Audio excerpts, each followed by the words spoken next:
welcome to the seventh episode for Securing the Digital Supply Chain. And with us today is my very good friend and colleague from Thycotic, who is now the CISO at Microsoft for SLG, Terence Jackson. And Terence, welcome to the show. Thank you very much. Thank you. Thank you.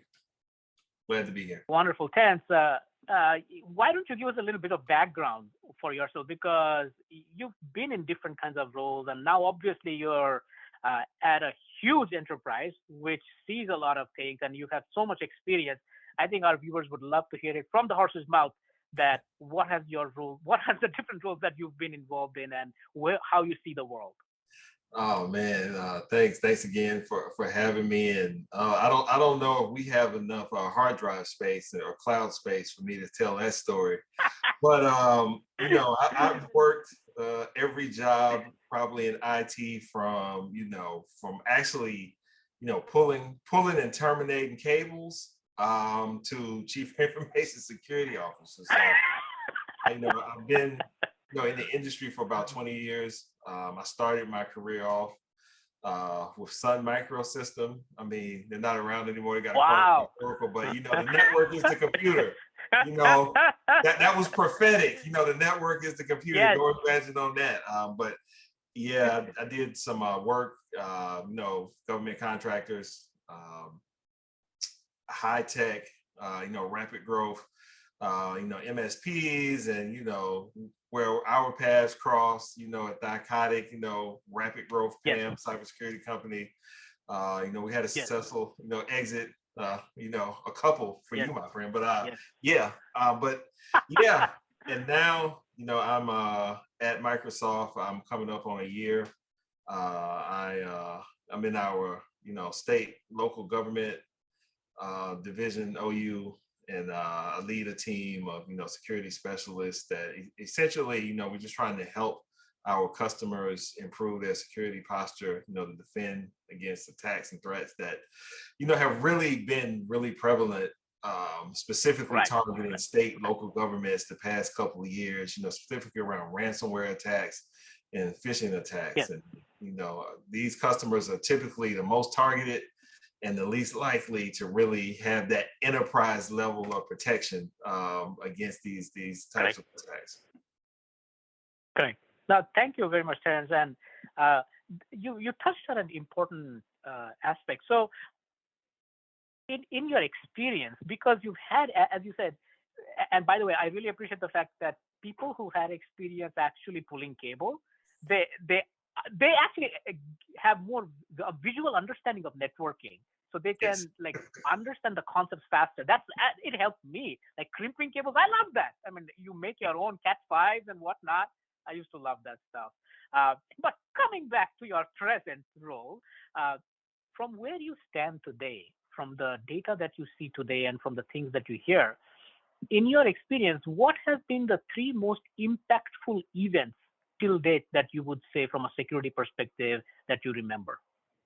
Oh man, still very top of mind. We can't get away from SolarWinds, right?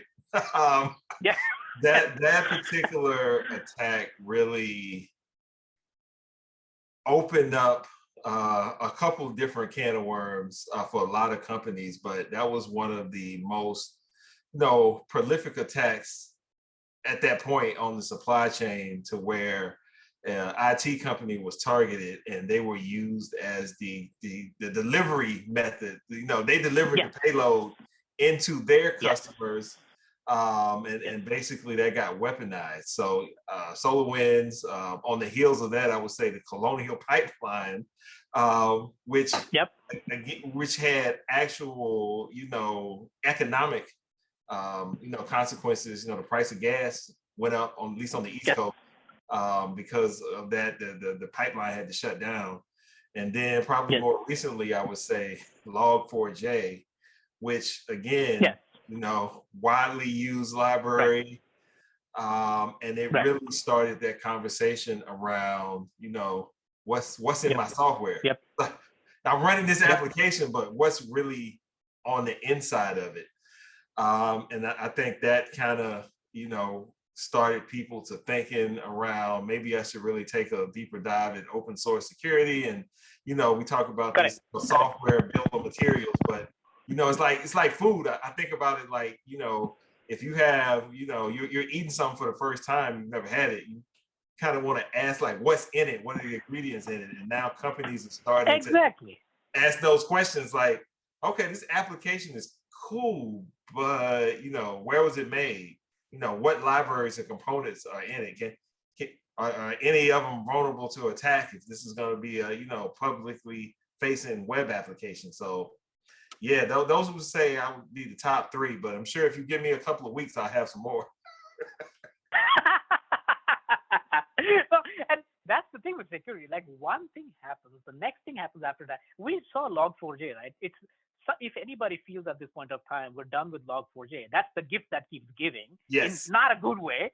So and this year it might be Log5j, there might be Log6 or whatever, but something will come by. I mean, every year we think about whether it's Heartbleed, Shell Shock, and these are like 4 or 5 years ago, not even new stuff that we're talking about. So it's a constant battle that we have to keep fighting. And you brought up this interesting point. A lot of people think that, hey, what open source stuff are we using in our code? But even when you buy something that is closed source, you have very little visibility into that closed source, right? Because the majority of vendors, what they're providing you with is a SOC 2 and a vulnerability report. More or less, that's it. And a SOC 2 is more policy-based, program-based, process-based, that yes, do we have these things in place or not? And from a vulnerability testing report, you can run Tenable inside the organization, but essentially it's a network scan. It doesn't have any information about. What are your thoughts on this? Yeah, I totally agree with that. It's basically you're looking at the wrapper and not really looking at what's inside the wrapper, which I think Log4j really exploited, because if you take look at a Java war file or something, you really had to inspect what was in that file. You just couldn't look at it from the compressed package up. If you didn't have the ability to do some type of intelligent forensics on that to actually unpack it and expand and look at it and analyze it, you might have, run a vulnerability scan. It was like, no, we're not susceptible. Then you find out that a module that's in your ERP application is susceptible. And then it's like, whoops. Exactly. And if you think about the amount of applications in some of these enterprises, and some are legacy, some are more modern, but it really is one of those, it depends on who made it. It's a lot of code out there, and a lot of developers, if we're honest, aren't really developing anything new. It's a lot of copy, paste, some modifications going on, and you may have used somebody else's insecure libraries in your secure application, and whoops.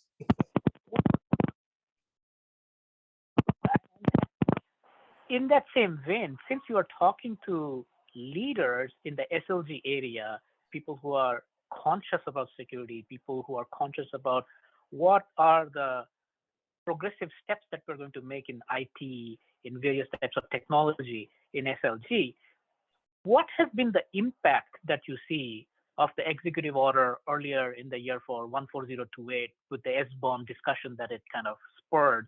What has been the effect in the conversations that you see with the security leaders from SLG? I would say that there's been a more focus on vulnerability management, because that kind of falls into the same realm. CISO has been doing a really good job of pushing out these notices and publication, and the White House, again, has really prioritized the security of our country. But, that particular publication really, on the heels of Log4j, has really made people consider the deeper implications of the software supply chain.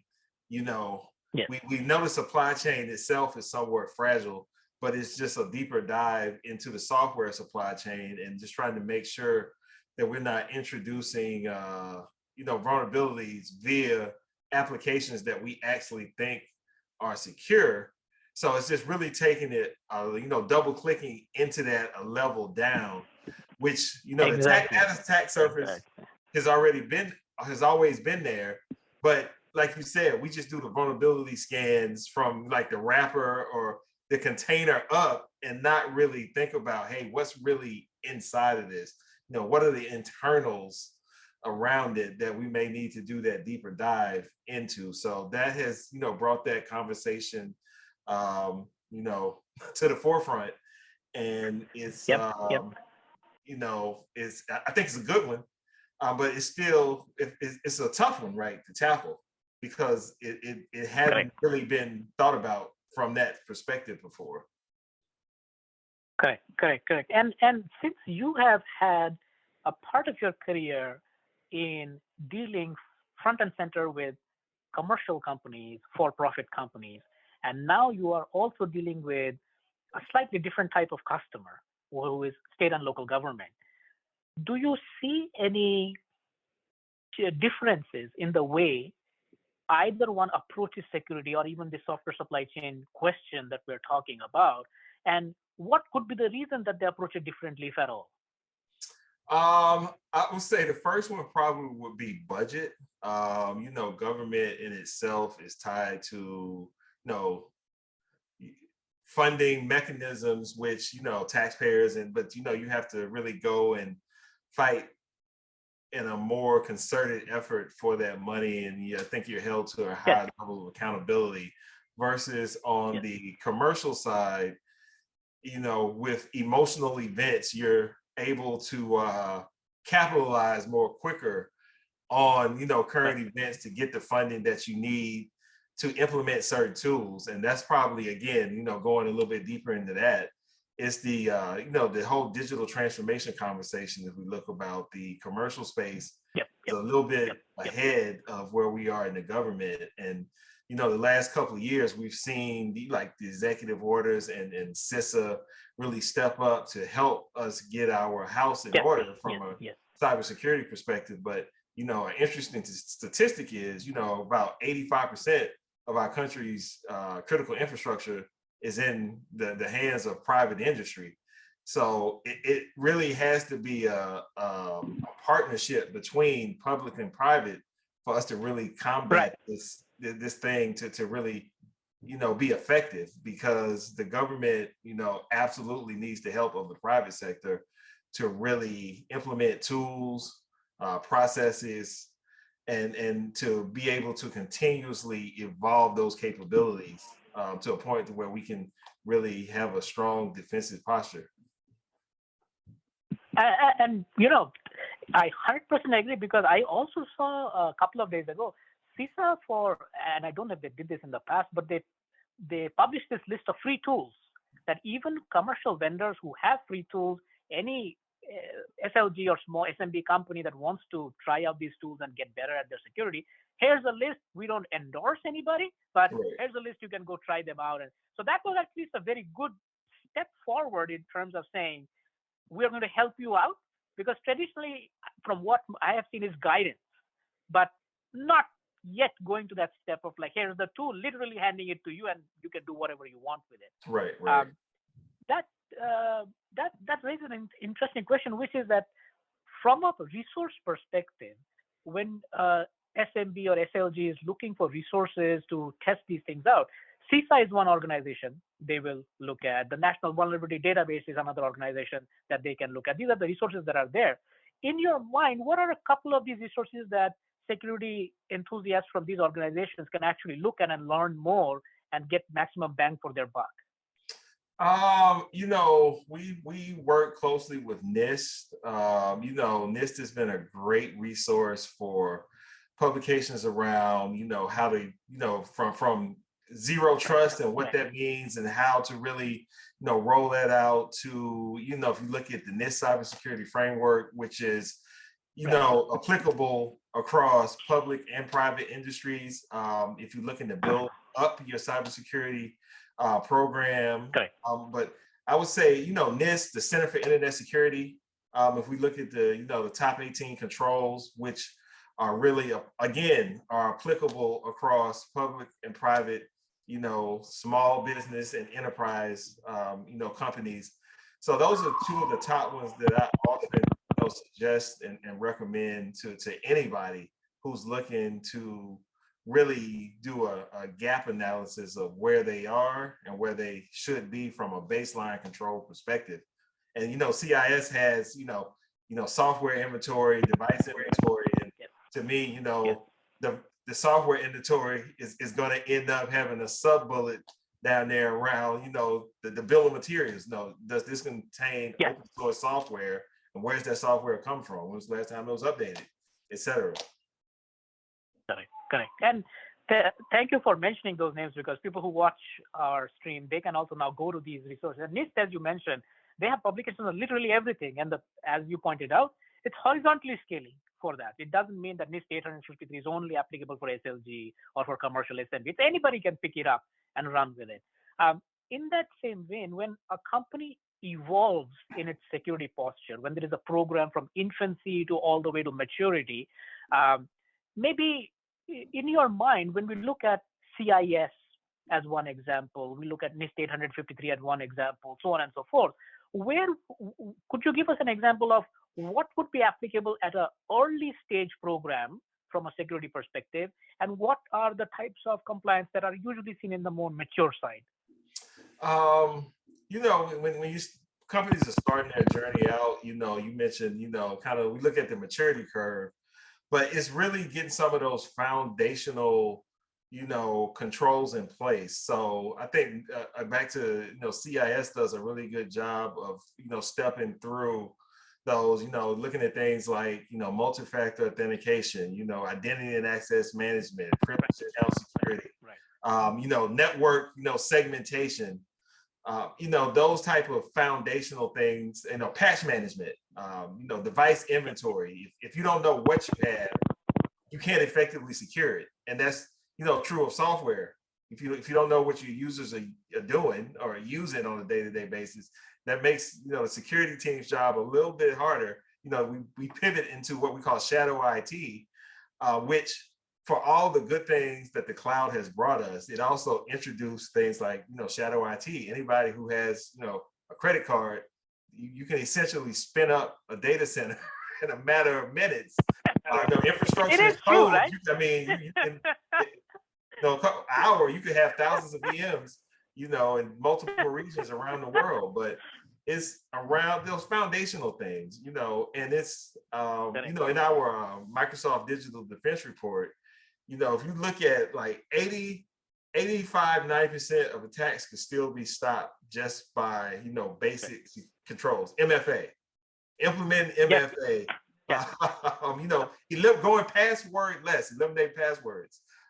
Just those two things alone greatly improves any company's security posture, because, weak passwords, password spraying attacks are still one of the most prevalent ways that people, get into place. And then back to looking at software is really the security of that software. Looking at it, does it have a default configuration? Are there things you can do to make it more difficult for it to be attacked or discovered?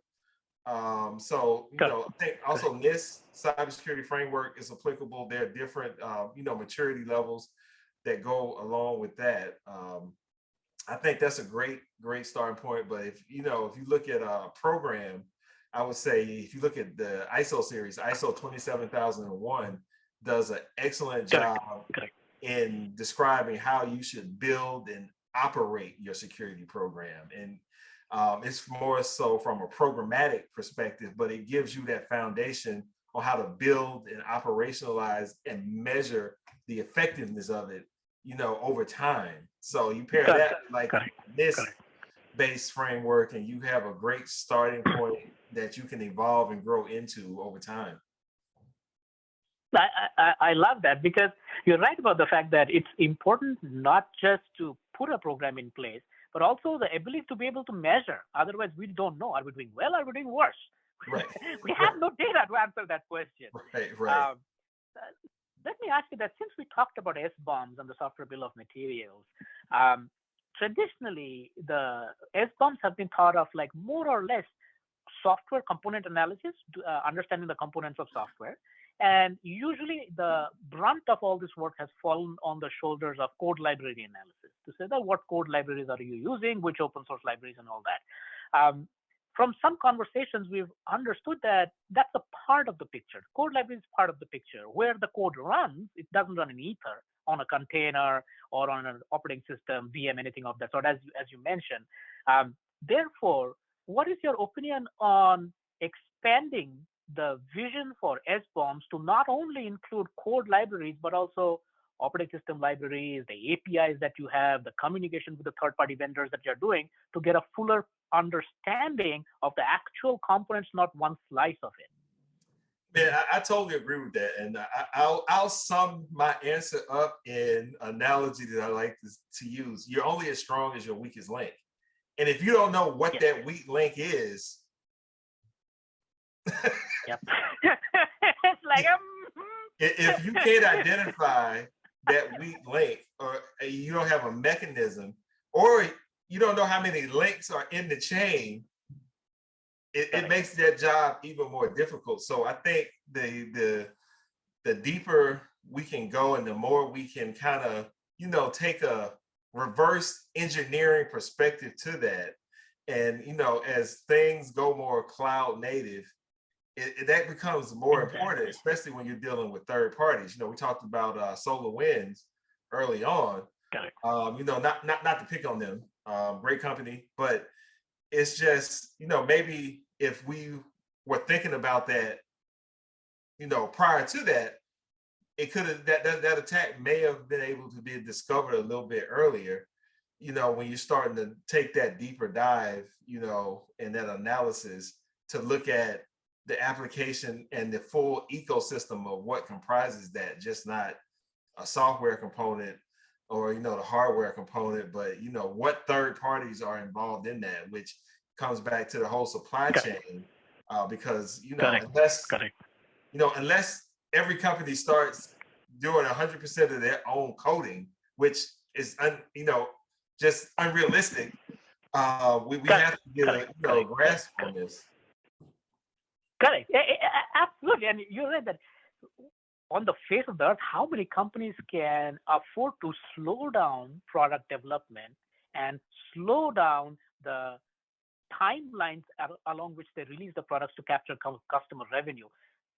I mean, nobody will do that in their right mind, because ultimately, at the end of the day, if it's a for-profit business, we got to make money. Right, exactly. unless that's not the mantra and something else, that's a different game. 100%. From your perspective, when you deal with SLGs, obviously things like FedRAMP, StateRAMP, all these compliance regimes come up.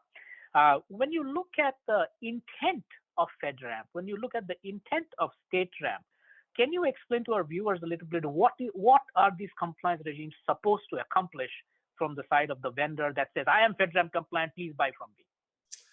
Essentially, it's supposed to instill, a sense of, I would say, relief, but that those environments that have been through FedRAMP or StateRAMP have been highly audited, scrutinized, and they follow very prescriptive guidance. From NIST publications. If you think about 853, and they have what we'll call a system security plan that's been audited by a third party.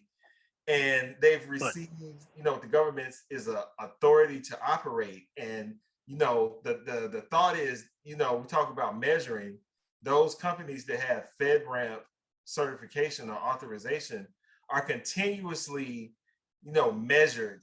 And if something falls out of compliance, the FedRAMP ATO is suspended or revoked pending them fixing that. So for the actual customer, which is typically the government or some highly regulated, entity, it's supposed to be hey, this is a secure enclave.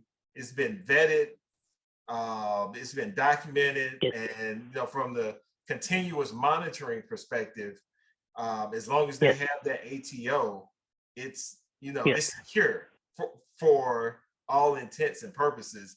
But what it doesn't say is, and this is kind of this misconception that a lot of that still exists around the cloud sometimes, is the shared responsibility model.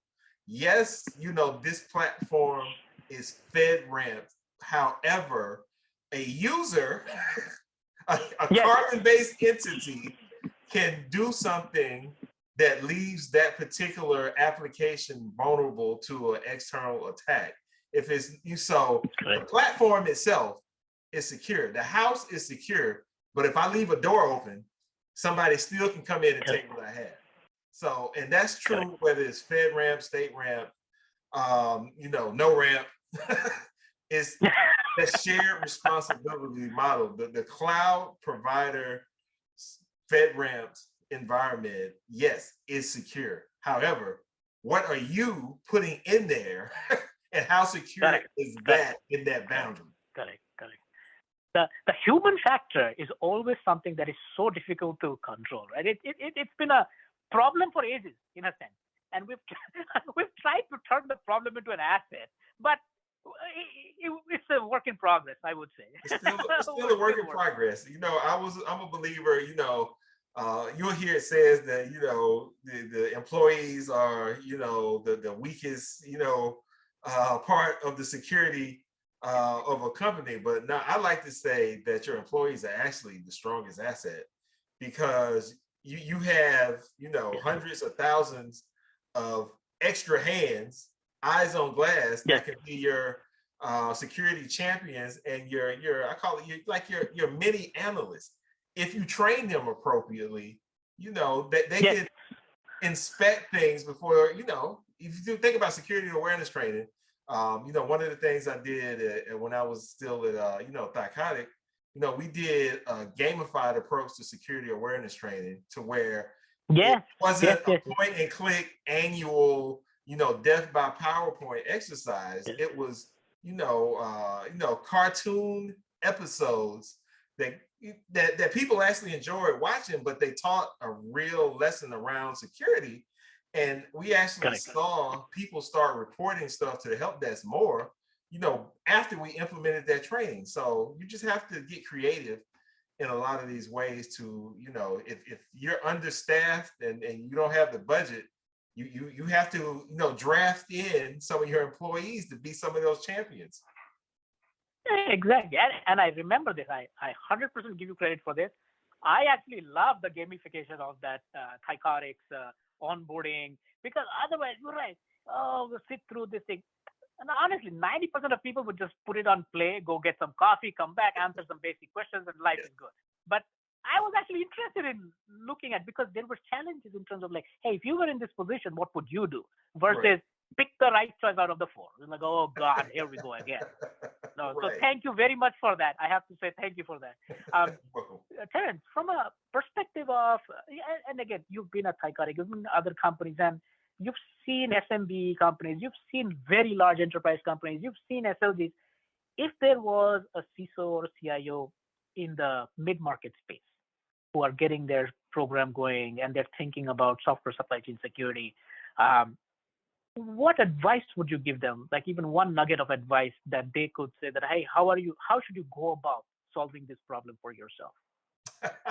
Oh man, how much more time we got? One thing I think that has given security leaders somewhat black eye at times is we become the department of no, N-O, instead of the department of no, K-N-O-W. And to be really effective cybersecurity leaders or executives, we have to understand the business. Like you said earlier, the purpose of especially commercial business is to make a profit. Even in government, you have employees that are focused on a mission, they're mission focused. And if we introduce tools that introduce friction that prevent them from accomplishing the mission, or their function to further make the business profitable, what we've learned is humans will adapt and find a way. They will go around those controls. So it's really important to establish the relationships with those business leaders and the employees to understand what it is they do and how you may impact their productivity by introducing some shiny new widget that, I like toys, like any other, cyber guy, but I had to realize that, hey, it's not about me. My goals have to be aligned with the goals of the business and the mission. And if I'm out of alignment with that, it's going to be, it's not going to work out well. And typically for the CISO, it's not going to work out well because, the board and the CEOs and, they're trying to make a profit. They have a business to run. And if we slow the business down, that's just not going to be, a long-term good solution. And now you have people purposely circumventing what you've done. So you're not any more secure that you've deployed your fancy widget and, your blanky box. Well, it makes you feel good at night, but you really didn't do anything. Correct. That's a perfect answer. Terence, once again, thank you very much, sir, for being with us today. I really enjoyed the conversation. And I think our viewers, when they hear this, they will really see the perspective that you have and they will appreciate the wisdom that you've shared with us today. With that, I will bid you adieu. And we also wish all the people in Eastern Europe who are going through a hard time best wishes, and we wish them that they are safe and that all this hardship is over soon. But we can only pray for them at this point of time. But thank you again, Terence, for joining us, sir. I really appreciate this. Thank you. I appreciate the opportunity.